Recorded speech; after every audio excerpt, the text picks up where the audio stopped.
Hi, everybody. It's great to see you again. As always, I want to thank you for taking a few minutes out of your day as we sit down and consider the source. I'm Michael Wagner, one of the co founders here at Omnia Family Wealth, and I'm joined today by a very special guest, Matthew Adler, who is the founder and managing principal at Adler Real Estate Partners. Thanks for joining us, Matt.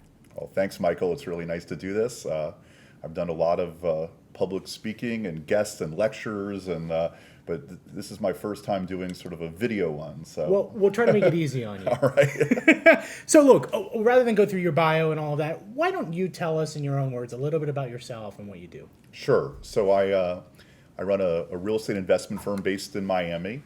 And we have sort of two foundational principles. One is we're highly focused on one very specific asset class, which is multi-tenant light industrial. And the other thing is that we're operators. We manage these properties. So we're very active, and then we add value by focusing on intense operations and really adding value through property management. So, wow, as I think about like the last year and a half, you've really been on the front lines in more ways than one, right? So I think about asset prices, the asset values of everything is shooting up, real estate obviously included. I'd love to hear, just to kind of ease into the conversation, your take on, let's call it asset prices, but real estate prices right now. I know it's a big market and a big question. I'd love to hear your thoughts. Okay. Well, certainly we've seen a lot of asset inflation in the world, and real estate is no different. And we've experienced a lot of prices that are a lot higher. At the same token, if you think about real estate, there's sort of been haves and have-nots, and I'm sure that's true in many other asset classes. But specific in real estate, obviously due to the pandemic and some trends that existed before the pandemic accelerated some of these trends. You have asset classes like hospitality that are still very troubled due to the pandemic. Retail. Office is a little bit different. It's a little bit trailing. There's some question marks about what is the future of office. Some of that a trend based prior to the pandemic of how much office space we need and what people can do virtually. Obviously, a trend very much accelerated by the pandemic. As opposed to those three asset classes, you have multifamily, which is generally still doing very well, although there's pieces of multifamily that may still be challenged with workers who are coming off of government assistance. And then you have industrial, which is what I do, which has certainly been assisted by many of the forces caused by the pandemic and was doing very well prior to the pandemic. So there's really haves and have-nots, and it really depends on the different asset classes. Most importantly, from an operational perspective, I mean, certainly we've seen there's two different things in real estate. There's the asset value and cap rate compression and what something's worth and what the multiple one is willing to pay for it. And then there's the other thing is how well is it doing from an income perspective, and what is the occupancies and what is the trend for rent growth, and those two things can sometimes line up. And in industrial, they're both positive right now. In an asset class like hospitality or retail, you might be seeing higher multiples or more higher pricing at the same time the incomes are down. So that's an interesting phenomenon. Sure. Gosh. So I'm very familiar more with like the asset pricing side and how things have shot up in value. I'd love to hear some of your stories about how we all had to use this word a lot, pivot. When you face challenges on the operational side, do you have any stories about sort of working with tenants? How were you and your firm able to pivot during the pandemic with all of these issues that were going on? Yeah, I mentioned being a vertically integrated operator is a huge sort of part of our story, and never was that more true than during the pandemic. Being able to operate, work with your tenants, communicate to your tenants was incredibly important during the pandemic period. And I think back to April 1 of last year, for the first time in my career, really started to question whether or not rent would be collected. I mean, I've been in this business for over 20 years, and it's not like in October of 2001 after 9/11, and also in October of 2008 after the Lehman collapse, we were questioning whether or not tenants would pay rent. But in April of 2020, we really did start questioning whether or not tenants would pay rent. thankfully, with a lot of work, a lot of communication, one of the things we certainly made clear to our tenants is that the best source of relief was the federal government through their, at the time, the new PPP loan program. We even helped a number of our smaller tenants get PPP loans from our relationship banks.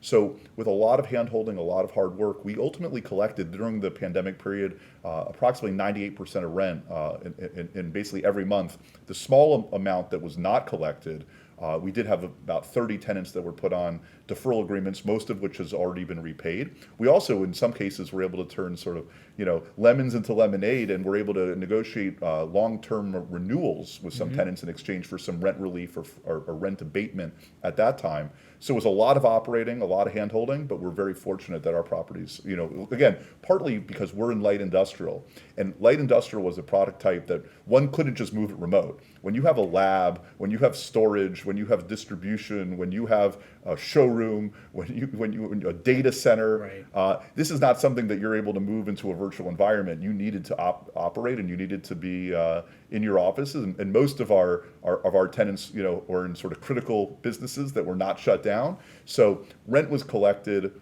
Tenants did well, and if anything, later in the pandemic, what we realized is that some of those businesses, like tenants who are in e-commerce or in last mile distribution or in construction or in healthcare, their businesses in some cases were actually enhanced by the pandemic. And today, we're actually sitting with a higher occupancy in our portfolio than we were in February of 2020. So we're certainly very fortunate. No, I think it's a great story of being creative in the face of a crisis. We all face these challenges, and it felt, I'm sure at some point, like you were almost like a loan broker trying to help connect your tenants with PPP funding and all of this stuff, and definitely having to get outside of your comfort zone in order to be creative and, keep things running. Talked a little bit about industrial, commercial, residential. Could you help me understand, like, who are the different users of these types of real estate, and like, why might what's going on in residential real estate be related to what's going on in your space, and in what ways is it not related? So help me understand the contrast between what I see in the newspaper every day about, generally we're talking about residential prices. I think you're seeing less commentary on industrial pricing and commercial real estate pricing. Yeah, so I think it's important to make a differentiation when you're talking about commercial real estate, because commercial real estate also encompasses, in my mind, a portion of residential. Because residential, when you're a renter, and you're in, I'm not in the multifamily business. We call residential real estate multifamily. If you were in the multifamily business, you're really in commercial real estate. You're owning a real estate that's an income-producing property for the purpose of investment. And whether that's a multifamily asset, an office asset, an industrial asset, a retail asset, a hospitality asset, which is a hotel. All of that is commercial real estate, and the purpose of that is an investment. And people are making a very quantitative financial decision on that investment. As opposed to residential, which is what you're really talking about, is a emotional decision of where your home's going to be. Now, if you're a renter, meaning yes, it's a residential real estate decision if you're deciding to rent in a multifamily building, but the residential decision is an emotional decision of someone buying a home, and it's much less quantitative. It's based on somebody deciding that's where they want to be. It's really a qualitative decision that most people are making. And certainly I'm not in that business, but real estate brokers and I'm certainly a homeowner myself. When one decides to make a real estate residential decision, whether it's your primary residence or a second home or whatever it is, you're certainly using comps, and you're trying to decide what the market is and how much you're willing to pay and what the seller is willing to sell for. But that's very different than commercial real estate. Commercial real estate is based on a cap rate. It's based on a multiple. So somebody is willing to say, I'm going to get this return. And whether that's current return because they want to get current cash flow, and my business is mostly based on current cash flow. I'm in the sort of the cash on cash yield business. Our investors, enjoy distributions that we make on a quarterly basis.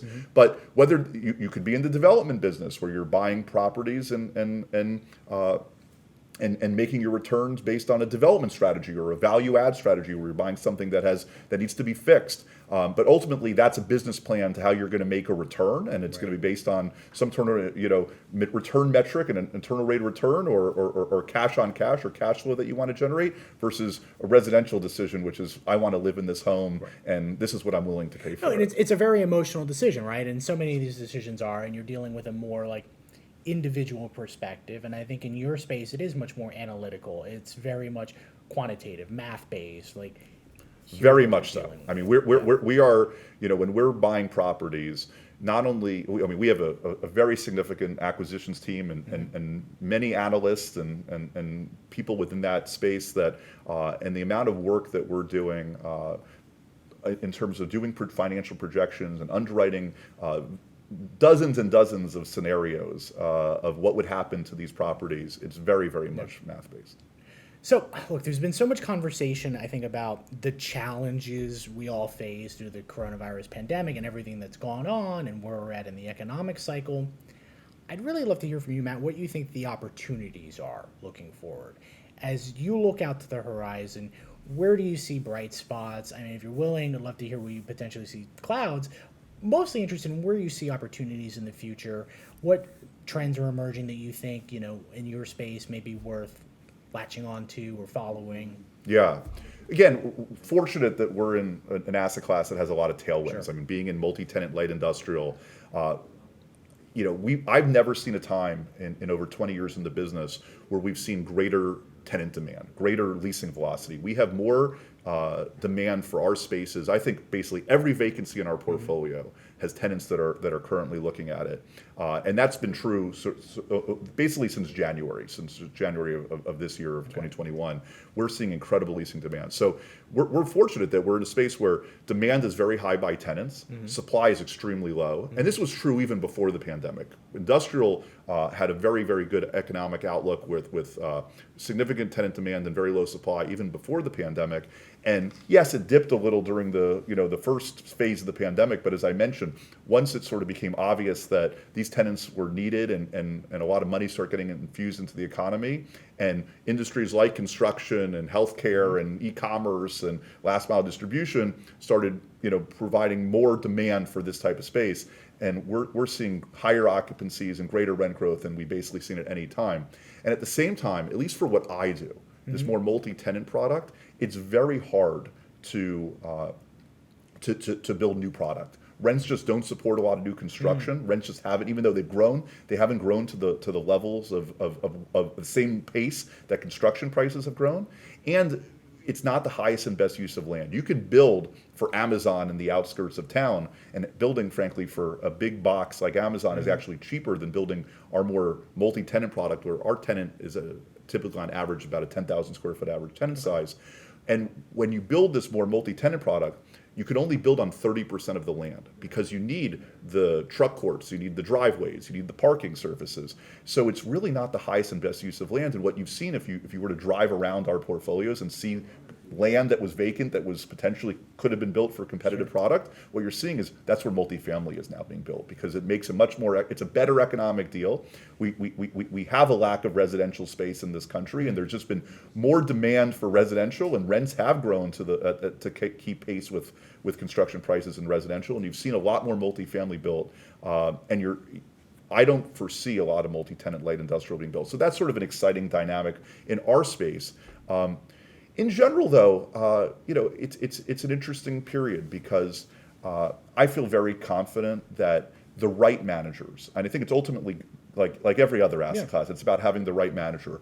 A good manager will be able to find opportunities even in challenging times. And yes, it's a challenging time to allocate capital at the moment, but even in some of those asset classes that we talked about earlier, having headwinds, such as retail and hospitality, I think there's going to be, the right managers who take advantage of those opportunities and find, interesting, possibly more distressed opportunities and take advantage of those. It's not what I do. Right. I'm in an asset class that has strong tailwinds today, and we're very, excited to take advantage of sort of our operating capabilities to create value, Sure. For what we do. You mentioned, look, you've been doing this over 20 years, right? And a lot has happened in the last 20 years. What do you think has been the biggest change in your industry since you've started doing what you've been doing? Yeah, from a tenant demand perspective, and that for us, you're going to hear me talk about Yeah. that a lot, is really what it's all about. There's just been a lot of, there's been more drivers and there's less supply. So I think back, where we were in 2007, sort of in the lead up to the global financial crisis, and we were, not just our portfolio, but the sort of the asset class in general had more vacancy. It was not as well leased as it is today, and there were not the same type of tenant demand, and it was in the infancy of e-commerce. It was in the I don't think the term last mile distribution was something necessarily on the lexicon. If you look at our portfolio and the types of tenants that we have today have really evolved. I mean, there are still sort of the bread and butter users. There's still the construction company that's in the flooring business, and the contractor and the interior designer will bring their customer in and choose their flooring product, and they distribute it in the warehouse in the back. And that bread and butter tenant is still there.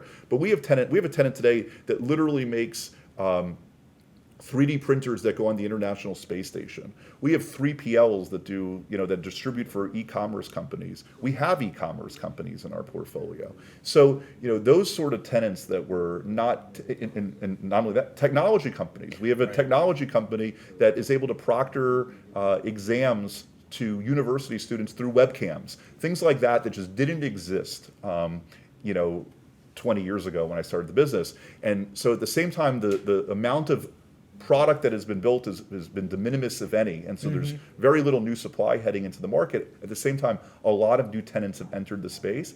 And then finally, what's sort of an interesting thing about my product type is you've actually seen space leave the market. You think of a market like Wynwood in Miami, where there's warehouse space that is no longer warehouse space, that has either been torn down or adapted to different uses. You've seen creative office as a new use for, in Austin, Texas, where we have a very strong portfolio. We have incredible technology companies that are coming in and building creative office out of industrial space, which is sort of a newer use. And it's taken sort of the industrial space out of the market. So there's a lot of change, and I think it's a lot of potential for the future for what we do. Like I said in the beginning, I think you're really on the front line of so much of this stuff because of who is using your product, right? It's very much the front line of business. It sounds like you're seeing a lot more logistics and data center as we move to this more like on-demand sort of at-home economy, which I think is great.